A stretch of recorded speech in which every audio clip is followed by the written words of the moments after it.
سلام ستړي مشئ وخت مو په خیر.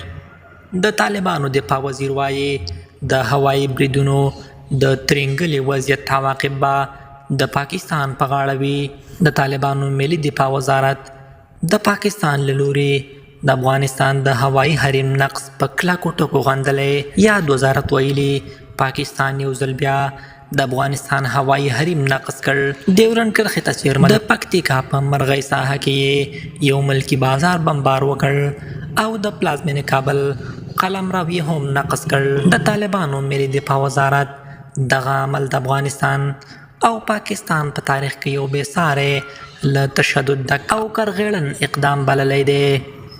یاد وزارت زیاته کړې چې له خپل حریم څخه دفاع زموږ حق دی او له دې اقداماتو وروسته که وضعیت هر څومره ټینګلی کېږي عواقب به د پاکستان پوځ ته راجع وي. دا په داسې مهال ده چې پاکستان تېره شپه د ډیورنډ کرښې ته څیرمه د پکتیکا ولایت په مرغۍ سیمه کې د ملکي خلکو پر یو بازار بمبار کړی دی. طالبانو له شاوخوا 20 ساعته ځنډ وروسته ومنله چې پاکستاني پوځیانو پر کابل او پکتیکا ولایتونو هوایي بریدونه کړي، خو د هدف اوښتې مرګ ژوبلې او زیانونو په تړاو یې نور جزیات نه دي ورکړي. د نورو تازه او عاجلو خبرونو لپاره افغان میډیا چینل حتما سبسکرایب کړئ.